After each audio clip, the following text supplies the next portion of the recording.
Today's special guest, Russ Jackson. He was the greatest Canadian quarterback in history, a three-time CFL MVP. Joe Tilley's Great Canadian Sports Show. Coming up!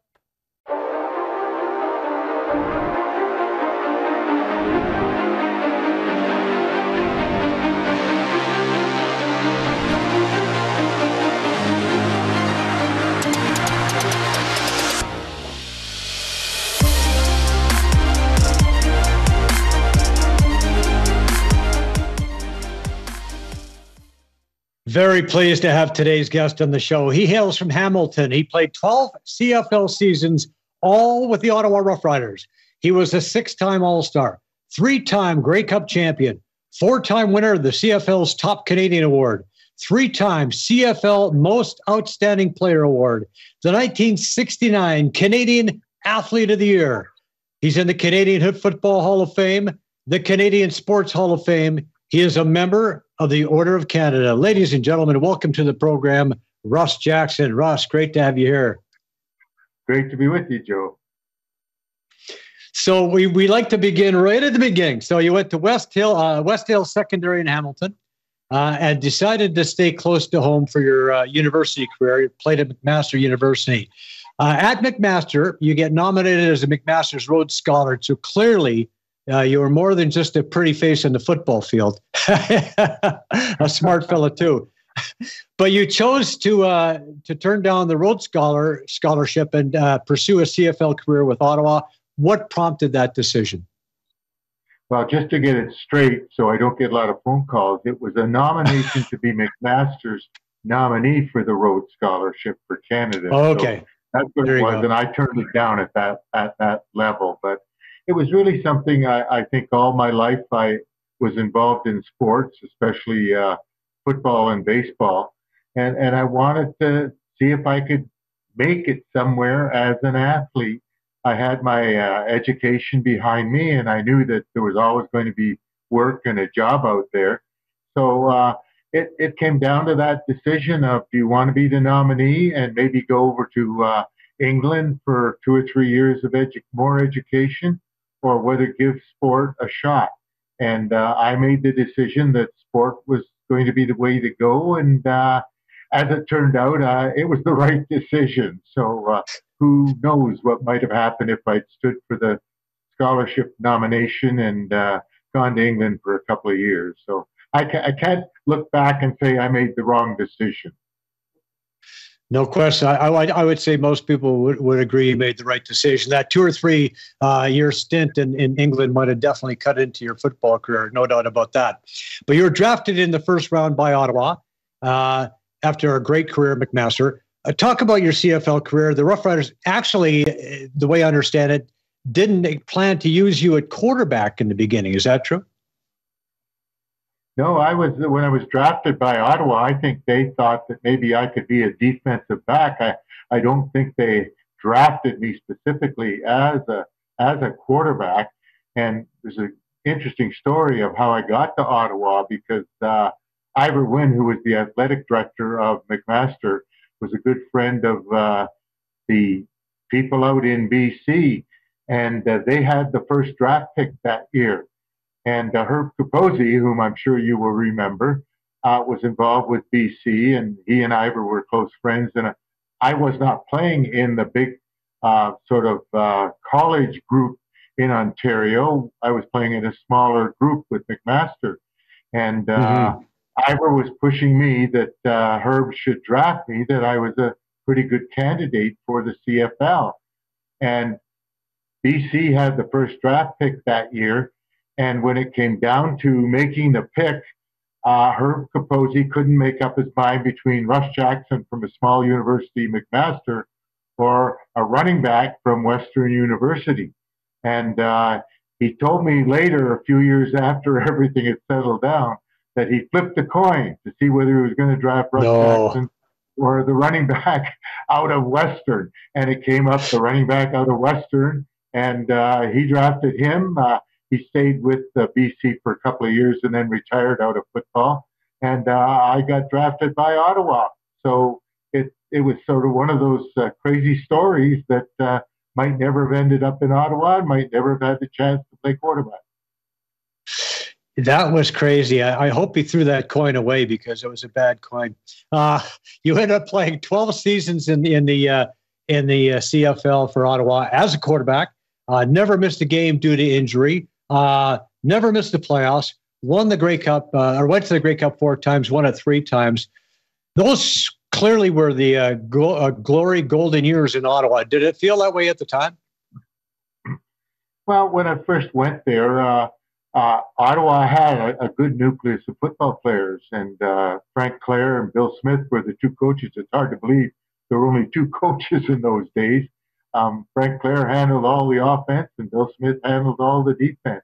And I'm sure they had conversations about certain players and who should be playing and who shouldn't be playing.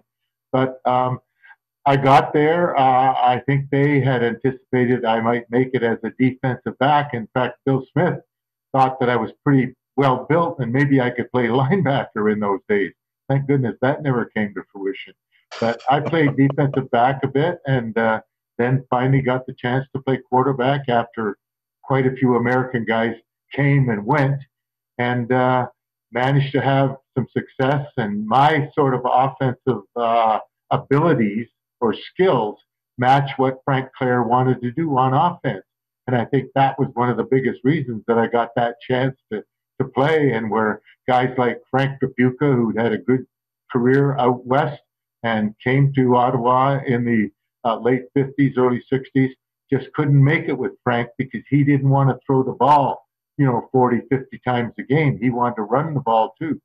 And we had some good running backs and fullbacks in those days, and I could run with the ball. So I got that opportunity and fit into the sort of the offense like somebody fitting on a glove very well. Well, you were innovative, no doubt about it. You were creative. Yeah, you were probably the best bootlegger the game's ever seen, I think, still. But that was part of it. We're going to look at one of those plays a little bit later on. But I'm sure you got banged up along the way, even though you never missed any time as a result of an injury. I know that in the last game of the season, 1965, you got pounded pretty hard in Hamilton, suffered a broken nose, other injuries. Tell us about that. Yeah, well, it was a playoff game final, 2-game total point stuff, and Hamilton always seemed to dominate us early in the 60s, and I got dinged up quite bad, and at that time I sort of talked to Lois, my wife, and said, maybe it's time to get out of this game and get on and get moving along in my education career, teaching and being an administrator at the high school level. But by the time a couple of months went by and the injuries were healed, I wasn't quite ready to pack it in at that time. And I told Ottawa that I'd be back next year, and it went fine, and had the rest of my career with no problems. I actually missed one full game as a quarterback or as a football player at the professional ranks, and I consider that pretty lucky, especially with the amount of times I carried the ball. I think I ran for about 5,000 yards, so that just counts in games and not in practices and so on. So I consider myself pretty lucky as far as the injuries were concerned. No question about that. Such a physical game, especially back then. You took a pounding. Everybody took a pounding, but you stayed in there. And, of course, everybody had their bell rung, as they used to say back then in those days. But you come back and play. Did it ever happen to you? One funny story, Joe. I remember we were playing the Toronto Argonauts, and I took off on one of my end sweeps. And when I got tackled, I got a knee in the head. And I guess I went bonkers for a while, and Dave Tilley was the fullback, and I continued to play. And then when we came to the sideline, the coaches started talking to me, and I didn't know where I was. I got dinged pretty good, and it was close to halftime, and so I didn't play the last series when we got the ball back. And I went in at halftime, and I just learned the offense. We had a ready sheet of offensive plays we were going to run. I learned the offense again at halftime and went out and played the second half. Thing is, I don't remember going to the party after or anything like that.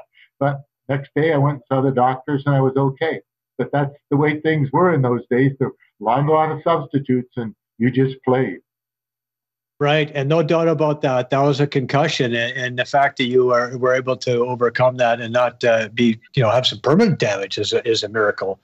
I know that you got. We saw a little some video. Ron Lancaster there. I think it was from the 1966 Grey Cup. I know you and Ronnie had a good rivalry going, but you were teammates in the beginning, and a lot of fans were upset that Frank Clare gave up Lancaster to Saskatchewan and kept you on. But and then when they won the Grey Cup in '66, the little General Beach in that Grey Cup game, that must have stung a little bit, I guess, eh? Yeah, well, we got along really well. I know a lot of people said, well, how did you do? And so on, because Frank was having questions whether he wanted to play Ronnie or play me. And we didn't know. We would go to the sideline after the pregame warm-up, and we'd be standing beside each other, and I'd say to Ron, are you starting? He says, I don't know. He said, are you starting? I said, I don't know. Frank Clare sometimes didn't tell us to. We all of a sudden took possession of the ball, pointed to one of us and said, get in there, you're starting. So it was kind of interesting for a couple of years when Ronnie played, but then the fans and the press and everybody else started to say who they thought should play, and Frank had to make a decision, and he traded Ronnie to Saskatchewan, and I stayed with Ottawa, and it worked out really well for both of us, and we remained very good friends. We were friends all through that, and played against each other in 2 Grey Cups. We each won one, so that was pretty good. So, but it was interesting when we both were in Ottawa, and that we wouldn't know who was going to start the game until we got hold of the ball. We received the kickoff or after the first series of plays of the opposition. Yeah, a little bit different today. Usually a quarterback knows a little bit before the first kickoff whether they're going to play or not.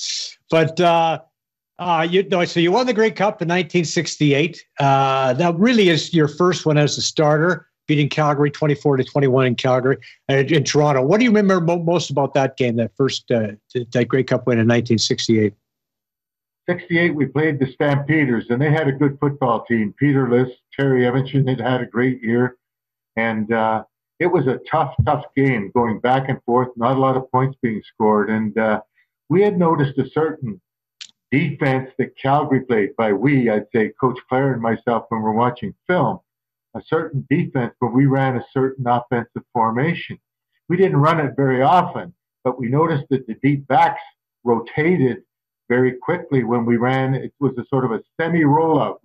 I'd get the ball from a short punt formation, and I'd roll just sort of behind the offensive end, one way or the other. And when we did that, their defense shifted quite readily. And we noticed that, and we put a play in specifically for that, but it was never on our ready list, which was what we had when we went into a game, a list of plays that we wanted to use that particular day. And we were in position. The game was pretty well tied, and we were in position where I thought, this is a great position for that particular play. So I just went in the huddle, said, guys, that new play we practiced, let's run it right now. And we ran it, and it's a long pass against the grain. You roll to the right and throw it back to the left. And that's not done too often in football. And we did it, and Margie Atkins got behind Jerry Keeling and caught the ball and went all the way for a touchdown. And that actually, in my opinion, changed the game. And we ended up going on for the rest of the game and winning it, and winning that my first starting time Grey Cup in '68. But it was a play I thought that was the turning point that really wasn't on the ready list. And we sort of worked on it 2 or 3 times during the week's practices. And Margin got out there, and he could run like the wind. I got the ball out there, and he went and got it. And you called all your own plays pretty much, didn't you? That's true. That's something that's quite different. We called all our own plays. Frank, well, I don't know whether it was the same with every team, but Frank never sent any plays in. And Frank was so excited during a game, I tried to stay away from him. I just sort of would come off the field and stay at the other end of the bench wherever he was, and didn't want to get involved in too many discussions once the game started. But he prepared us very well, and we always had a good game plan for whomever we were going to play. But we called our own plays. You sank or swam with them.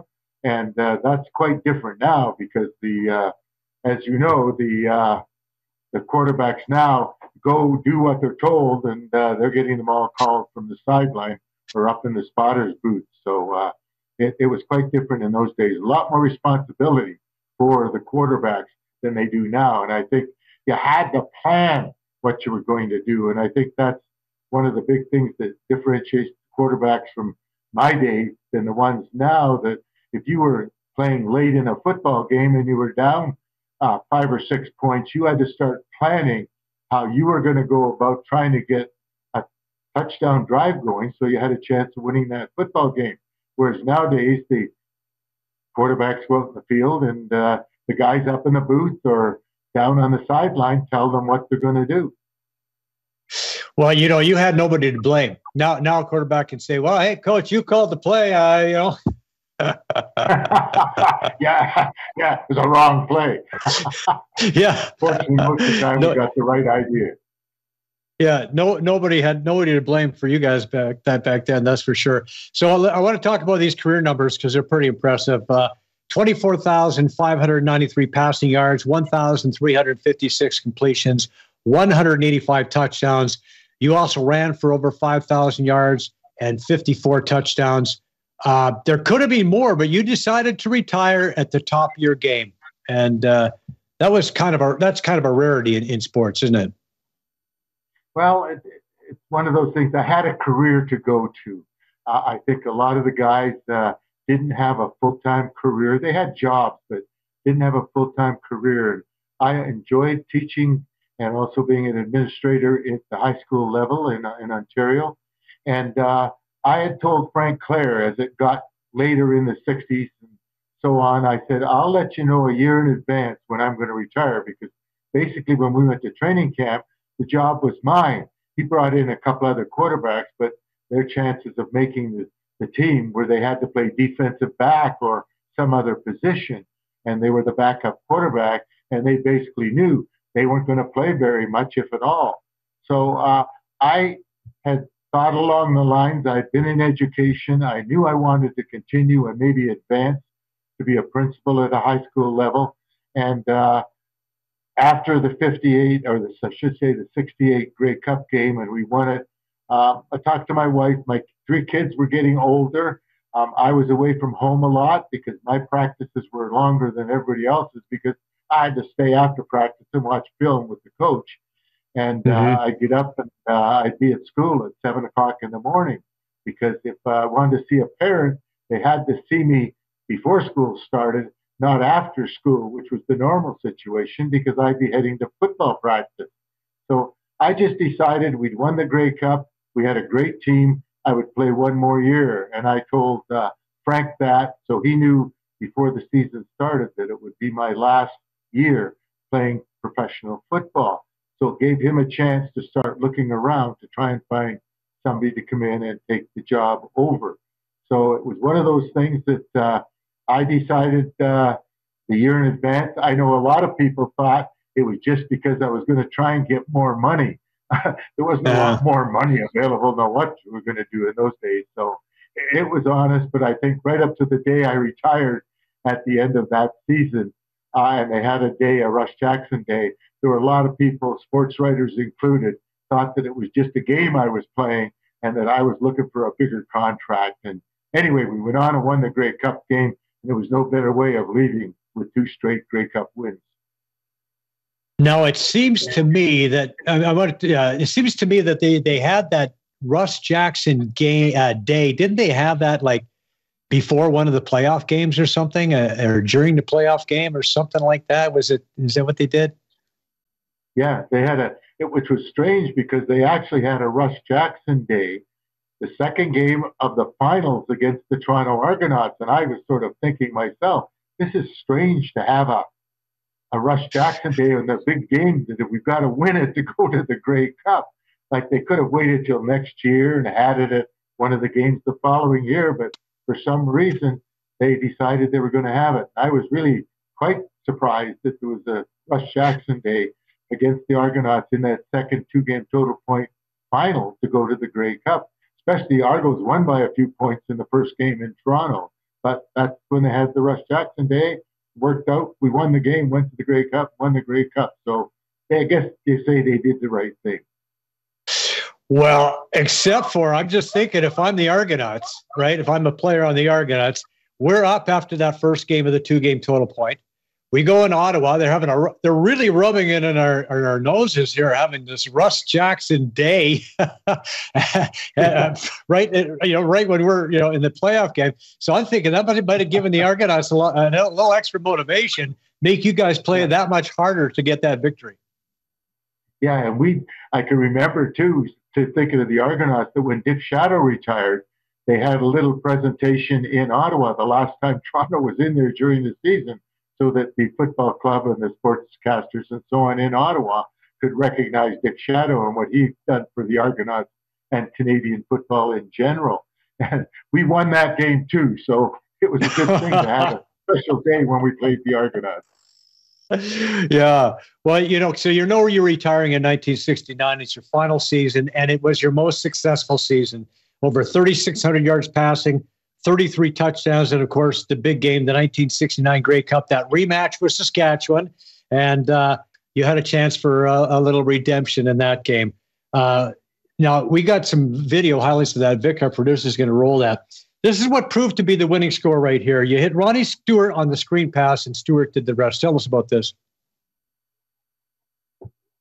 Well, we went into the game feeling we had to throw the ball and we had to throw it shorter. Saskatchewan had our long game. We threw the ball long a lot with Margene Atkins, Vic Washington, Whit Tucker, 3 speed demons, and we played most teams. We could get 1 or 2 touchdowns with long passes. In Saskatchewan, I think Ronnie, knowing me a little bit more than maybe some other people, certainly knew that we threw the ball downfield a lot, and they took that away from us. They did it in 66 and beat us, even though we did score 2 long touchdowns to Whit Tucker in that game. They took most of our long passing plays away, and we threw the ball. And when you think about that 69 Grey Cup game, I threw 4 touchdown passes, and I don't think you would ever believe that neither Whit Tucker or Vic Washington or Margene Atkins, any of them. They were all short passes with long gains after that, except for Jay Roberts, who caught one from about the 10-yard line. But it was interesting that we got away with a couple of short passes. One of them, that screen pass to Ronnie, no one was on him. Once we got it over top of the linebacker who was rushing, he had nothing but blockers up in front of him. So those were things that helped a lot, and throwing the short passes, I think, helped a great deal in terms of winning that 69 Grey Cup game. And you talk about that 69 team. Okay, so you've got a Canadian quarterback. You got Ronnie Stewart, who's from Toronto, Canadian kid. Whit Tucker, another Canadian. A lot of Canadian content on that offense, and a very, very talented offense. What is it about your ability to Ottawa's ability to scout and produce that Canadian talent? Well, I think that a lot of Fred Clare and the coaching staff believed in Canadians. He believed in me being able to play quarterback, and no other team in the country was really interested except maybe the BC Lions. But it was one of those things that the coaching staff gave us the chance, and there were a lot of good football players, and they played specific positions. It wasn't just offensive or defensive linemen. They had Canadians playing in the defensive backfield, and certainly offensively with Whit and Ron Stewart and myself operating out of very important positions for quite a few years. So I think it was just one of those things that when you came to Ottawa or went to Ottawa as a Canadian football player, you went with the idea you were going to get that opportunity to perform. And most of us, when we did get that opportunity, performed fairly well. So a Grey Cup record, 4 touchdown passes, a 29-11 win for those Eastern Riders, the third and final Grey Cup game. And so after the game, the MVP of the 1969 Grey Cup game, winner of a new car, Russ Jackson, ladies and gentlemen. Here's the presentation after that last game. Roll it, Vic. All right, fairy tale. Everybody's going to believe in Santa Claus now. I think so. Lois, I'd like to have your thoughts. It's just so perfect. I can't really fathom it right now. Russ, how's that left shoulder? I was over at the bench, and I know you took a pretty good shot there early in the game. Oh, it's pretty sore, but it's all right. It'll be okay. It's the end of the year and the end of the career, so it's all right. The ground was awfully hard, and they drilled me once early, and I don't know, it may be separated, but it's all right. Russ, I don't suppose you thought of it during the game. I don't suppose you possibly could. You're not made that way. But how about this plan of yours? It's all over now. 12 years of professional football, and it couldn't end any better. No, it couldn't. You couldn't write it any better, and there's no way I'll be back. I'm just pleased to play 12 years and just thrilled that it ended this way for myself and a lot of guys on the team who probably pack it in as well. Lois, what do you think? No, I'm happy. I'm glad that he's retiring. You just couldn't ask to retire on a better note than this. It's fantastic. It sure was a good time to retire. Was that shoulder separated? You said that left shoulder might be separated. I don't know. Pardon, Joe, I didn't quite hear that one. Was that left shoulder separated? You had mentioned in the interview, might be separated. I don't know. The left shoulder might be separated. I don't know. Oh, well, it was okay. It didn't bother me at all. Didn't matter. Okay. And, nothing really made any difference. And those pictures sort of bring tears to my eyes. Those were a long time ago, but it's hard to believe how long ago it has been, 1959. Well, Lois looked pretty happy that it was your last game. I'm sure she was glad to get me out of that game. Yeah, too. For sure. So were you ever tempted to come back? Did you ever kind of consider the possibility that you might do it? Not really. I guess there was one situation which most people don't even know about, but the BC Lions tried to talk me. They gave Ottawa something and got my rights, and they tried to talk me into coming out of retirement in the early 70s, and they tried to convince me I still had some football left, and I talked to them. Mostly my lawyer talked to them, but I decided, and I'm glad I did, that I was not ready to come back and start playing all over again, especially in another city with another team and another situation. So that was the only sort of little chance I had of maybe coming back, but I'm glad I didn't. I just can think back as that last little picture showed. That was a great way of leaving football for me in my career, ending my career. I think that would be the dream ending for any athlete, really, right there, just to be able to call your own shots and decide when you're going to retire and retire at the very, very top of the game. But you became a high school teacher and a principal, and obviously no dummy. You received the Governor General's Award for Academic Excellence, nominated, of course, for the Rhodes Scholarship for McMaster's we talked about earlier. Did you always know that you were going to be an educator? Did you know that was going to be your job full-time? Yeah, I always wanted to be in education, and I enjoyed the teenage kids and working with them. It was always fun, and it was good work. And in those days, there was the trig algebra, geometry, and I taught all of those at the grade 13 level. The first year I went into teaching, it was just like going to play quarterback the first year. I went to play football, and normally you end up with the grade 9 kids when you start teaching, not in those days, the grade 13 kids. So it was really great. The teenagers, they were 19 years old, and I was just about, not too much older than them. And I know in my practice teaching, I had a couple of kids in the grade 13 classes I was teaching that were almost my age. And so I met some of them after I retired, and they had kids older than my kids.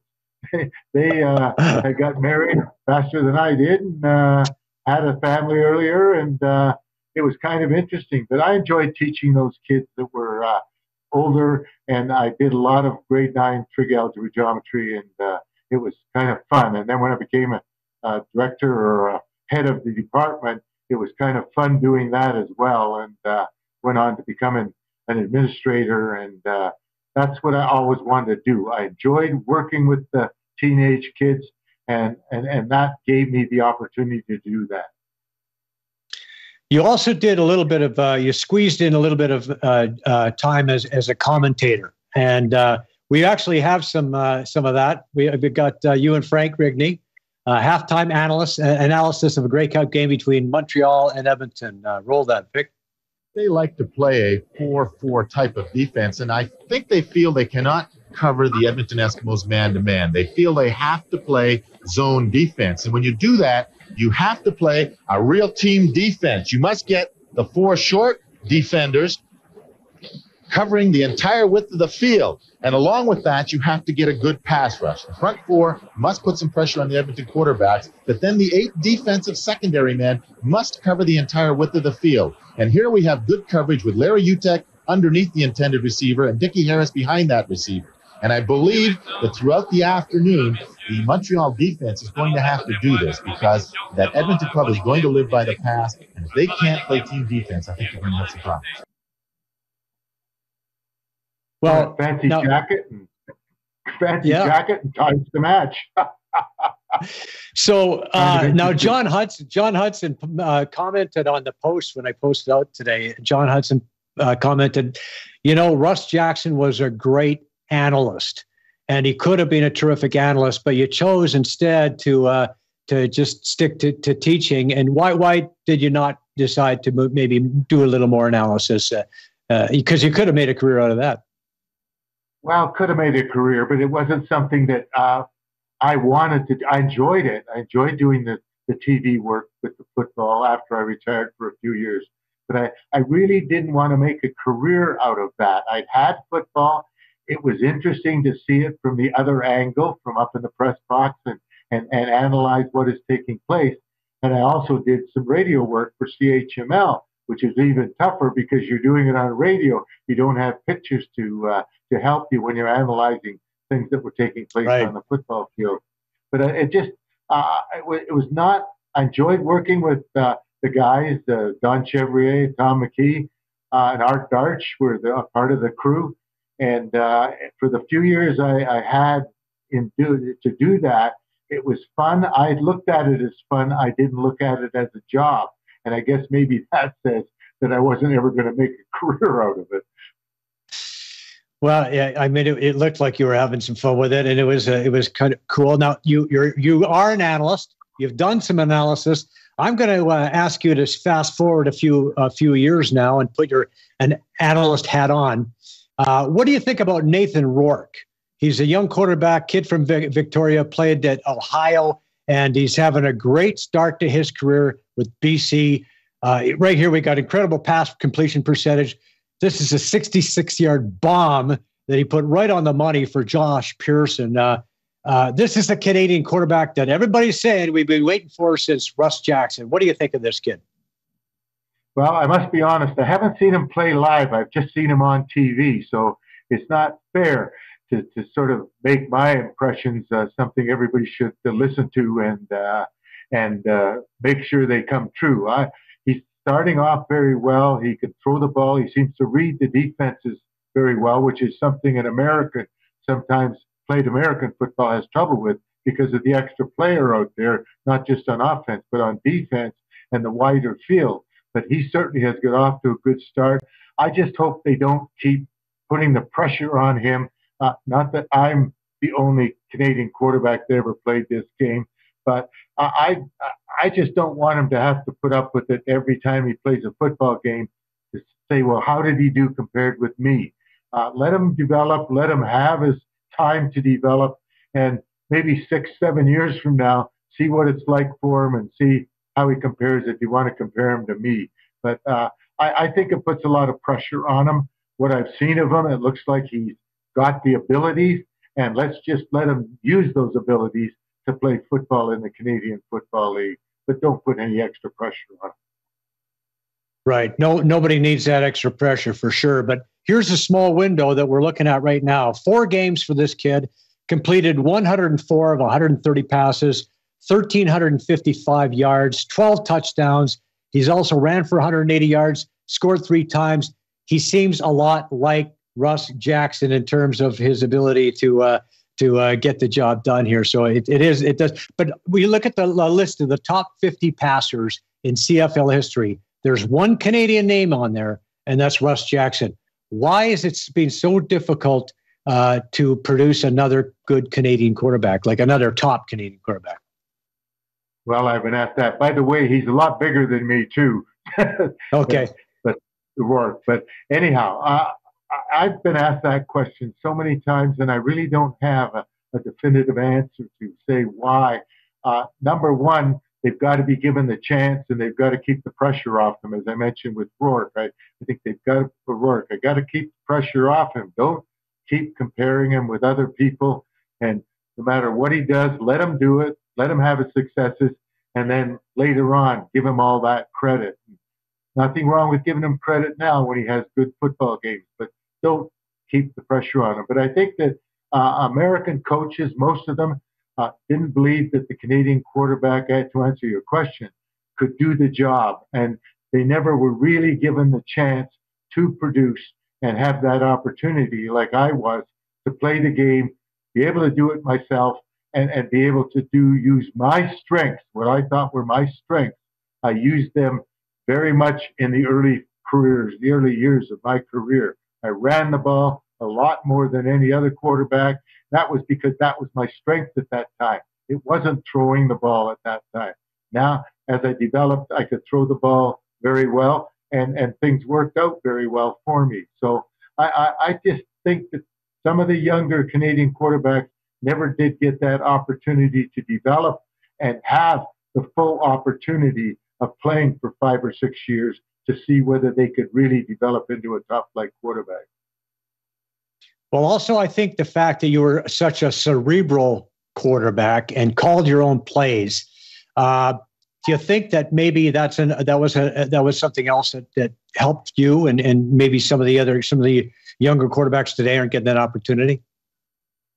I think that's true. I had the feel for the game, and I think that was important. They call it cerebral. Well, I hope I had it in a lot of other areas too. But a lot of people back as my career developed compared sort of my ability to run a football team with that of being an educator and having had a lot of success as a student. And I think maybe you're right there that did help me.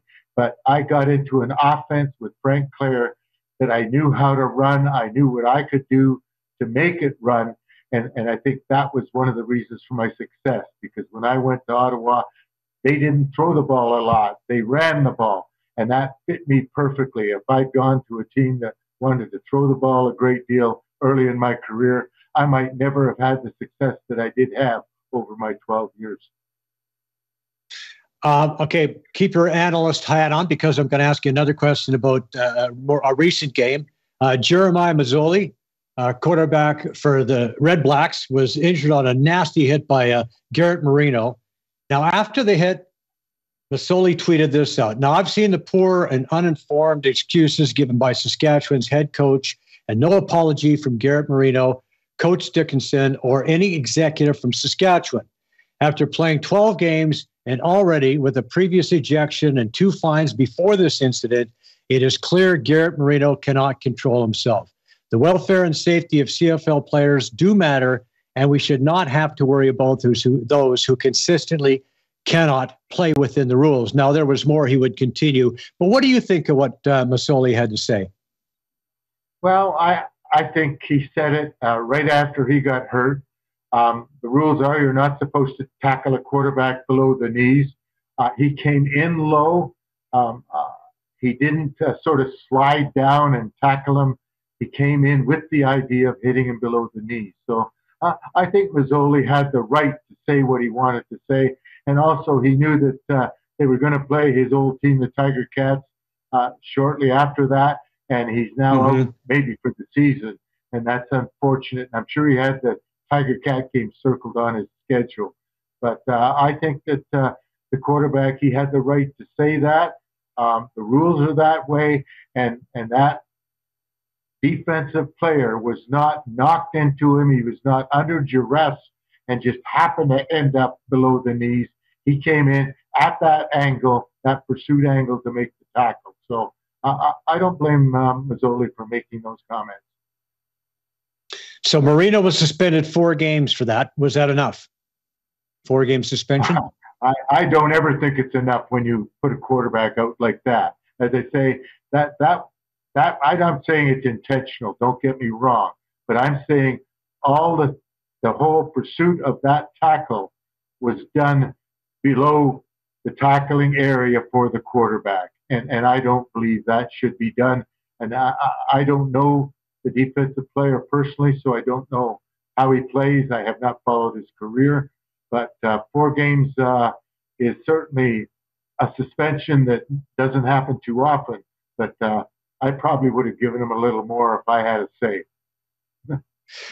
It's still 4 games, is a pretty good chunk of dough for a Canadian Football League player, no doubt about that. But yeah, it is, even though it might not have been intentional, an intention to injure, it was a careless play. There's no doubt about that, and it was a dangerous play. So it's something we like to see out of the game. So now you've received a lot of honors in your career: CFL's Outstanding Player, Grey Cup MVP. You were added to the Canadian Walk of Fame, the Canadian Football Hall of Fame, the Canadian Sports Hall of Fame, Canada's Athlete of the Year. You received the Order of Canada.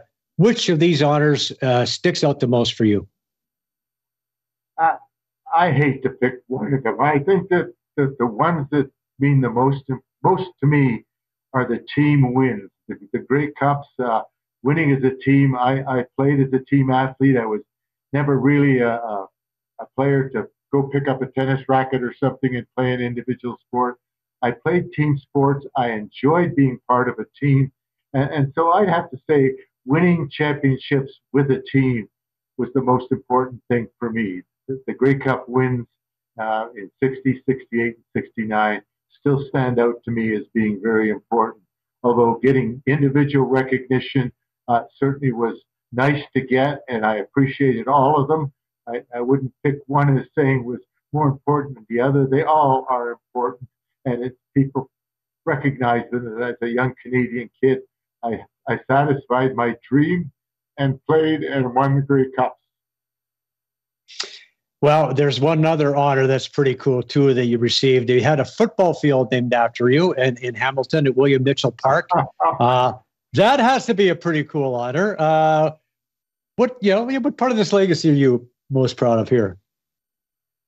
Well, it's kind of neat, the Russ Jackson football field, especially in Hamilton, although this is where it all started. I played at Westdale High School, then at McMaster University before I got to Ottawa.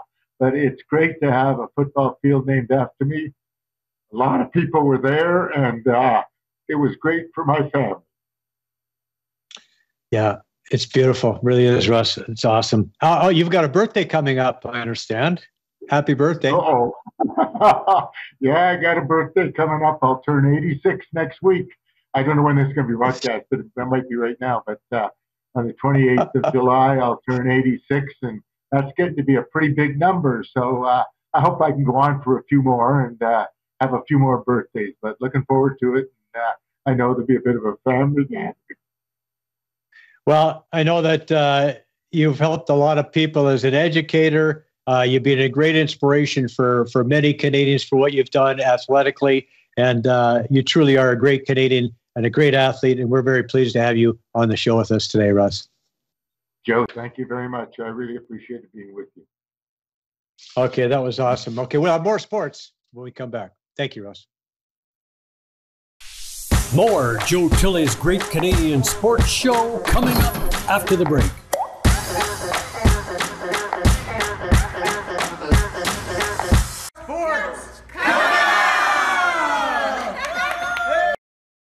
Guests on Joe Tilley Sports receive a gift certificate from Classica Imports. Top of the line imported men's clothing. Check out the Classica Essential Collection now. Go to shopclassica.com. Addiction Rehab Toronto, Toronto's #1 alcohol and drug treatment center, saving lives, reuniting families. The only treatment center in the province to offer medical detox, treatment, sober living, and lifetime aftercare all in one place. Our unique and specialized programs are designed to equip our clients with the tools to successfully lead a life of dignity, respect, and purpose. Let us help save your life or your loved one's life. Call today for more information or to facilitate an intervention.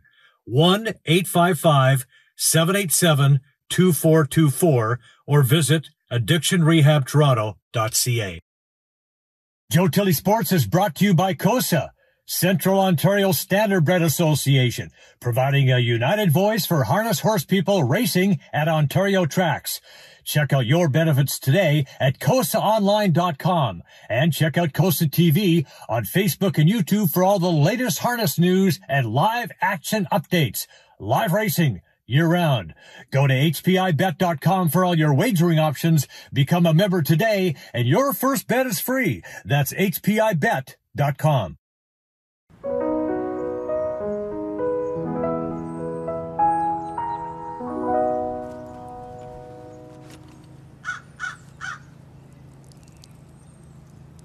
Do you know why that happened?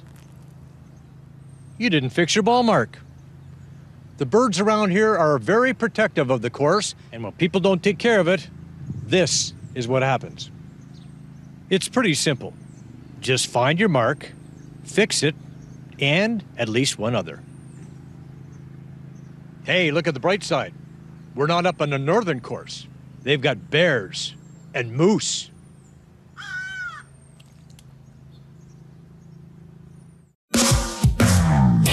Visit moregolf.ca today. You'll find everything a golfer could need, from balls, gloves, and clubs to custom fitting opportunities and training gear.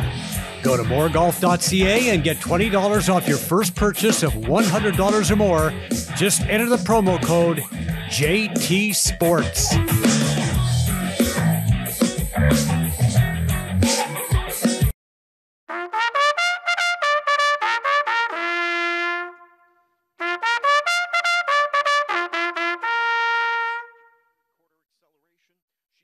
Now it's time for my COSA Swiss Pick of the Week. Last week, I went to Mohawk for Tuesday night's 7th race, the second leg of the Ontario Sires Stakes Grassroots Series for 3-year-old filly pacers.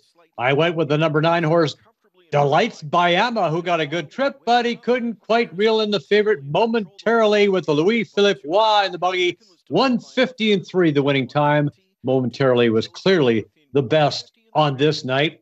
This week, I'm back at Mohawk for the 6th race, the Millard Farm Series for 2-year-old colts and geldings. I'm going with Mass Market. Trevor Henry drives for Robert McIntosh, coming off a disappointing third-place finish in the OSS Gold event. I'll take a 3, 4, 5 exacta and trifecta box. For all the racing updates, visit COSA TV on Instagram, Twitter, and Facebook. Go to hpibet.com for your wagering options. This is the Excellent Sports Adventure, brought to you by Lycom. Yes, I understand it's a little early, but John Schneider has the greatest winning percentage of any Jays manager of all time with 5 wins or less.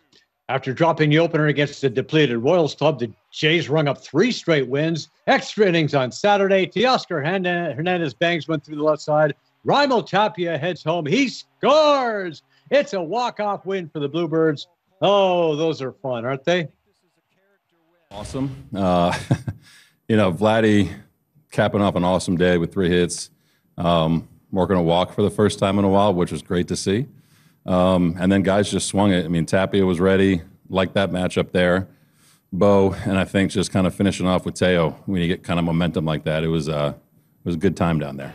Talked about it. I think, Top, for one, swinging it well lately.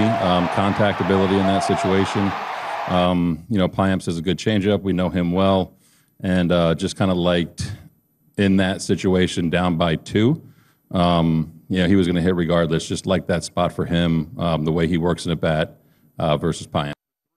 And in the series finale, game tied at 2 in the 8th until Alejandro Kirk decides to untie it. Kirk, who is the DH on the day, sends his ball screaming over the fence. A 2-run homer for the All-Star. He is joined in the All-Star festivities by teammates Vlad Guerrero, Jordan Romano, Santiago Espinal, and Alek Manoah. George Springer, also an All-Star, but won't play. Still, that's amazing, folks. We are blessed to be watching this kind of talent. Well, the Leafs will not have to go to arbitration with Pierre Engvall. Instead, they signed their big center to a 1-year deal worth $2.25 million. The 26-year-old had 15 goals and 20 helpers in 78 games. He's been getting progressively better. The first ever regular season CFL game played in Nova Scotia was a Booming, rousing success. Yes, touchdown Atlantic and Wolfville, packed house watching the Rough Riders battle the Argos. McLeod Bethel Thompson sees the blitz coming, gets it away to a wide open Cam Phillips. It's a 40-yard score. Andrew Harris moved into fourth spot all-time in yards from scrimmage, passing Milt Stiegel. Late fourth, quarterback Cody Fajardo looks outside, picked off by Winton McManus. McManus is going to take this back 50 yards for 6. That was the difference. Argos over the Riders, 30-24. The two clubs meet again next week in Regina. Toronto FC brings you the new Italian connection, and it's going to be good. The Reds landed Federico Bernardeschi on a free transfer from Juventus. Bernardeschi arrived in Toronto Friday and will suit up alongside Azzurri teammates Lorenzo Insigne and Domenico Crescito. The 28-year-old Bernardeschi made 134 league appearances, scoring 8 goals. He was a member of Italy's Euro 2020 winning squad last summer. Unfortunately, he didn't suit up, and the Reds dropped a 1-0 decision to Montreal, their 5th straight loss. Bernardeschi is expected to play against Columbus this weekend. The Canadian women's team got robbed in the CONCACAF final against the United States. 1-0 the final. They'll face Jamaica in the 2024 Olympic qualifier. It was a penalty that did them in. From the Canadian Elite Basketball League, the Niagara River Lions are turning some heads, folks. The Lions rung up their 5th straight win, a 93-70 romp over the Scarborough Shooting Stars. Elijah Mitrulong and Khalil Ahmad each had 20 points to pace the River Lions, who improved to 12-4 on the season, a half game behind the Hamilton Honey Badgers. Well, what a performance by the two Camerons at St. Andrews. Smith got the win, and Young was right behind. Now it's time for our one-shot shot of the week with Rod Black doing the play-by-play. God damn it. Our shot of the week is brought to you by One Shot Shootout. It only takes one shot. Joe is currently sitting at 10 under par.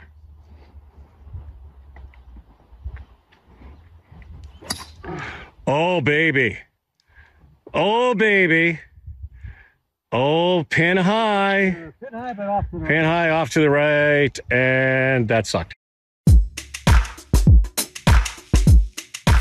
Today's environmental tip, plant a tree. Trees produce oxygen and improve air quality. Trees take in carbon dioxide and store harmful carbon. Trees prevent soil erosion and help lessen flooding. Trees lower temperature by providing shade and cooling water evaporation. Rycom, passionate people who turn complicated business problems into simplified technology solutions for public and private sector real estate, properties, portfolios, and enterprise customers. Optimize and future-proof smart buildings from the ground up. The latest in fault locating, base building network design, managed services, cybersecurity, data analytics. Our fault detection will support all smart strategies, define projected outcomes for capital planning, and reduce environmental impact. Rycom, smart protection solutions. At Rycom, we're building a path to a smart and environmentally friendly future.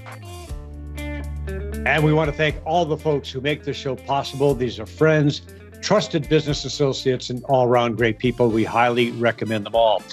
A reminder that the show is available on iTunes, Spotify, Breaker, Radio Public, Google Podcast, Pocket Cast, as well as the Spanglish Network, Zingo TV, and Buzz TV Live. Also, you should check out our channel on YouTube.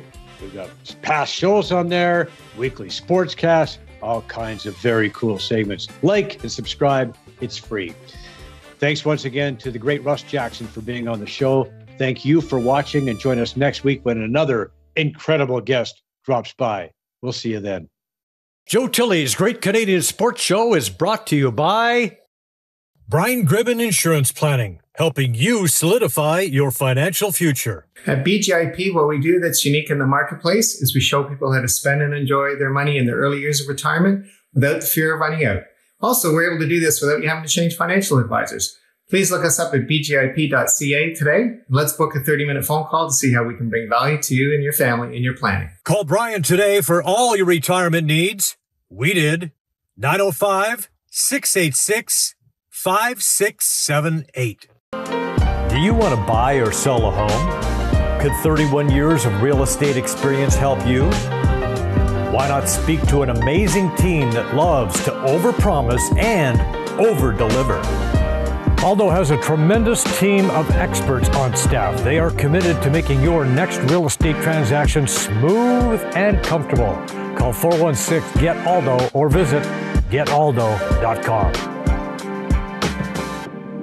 MNP, a leading Canadian national accounting, tax, and business accounting firm. MNP proudly serves and responds to the need of their clients in the private, public, and nonprofit sectors.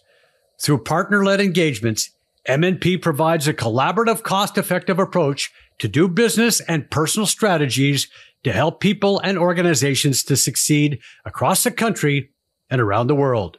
With local offices in Oshawa, Mississauga, Burlington, and more, their team is here to support you.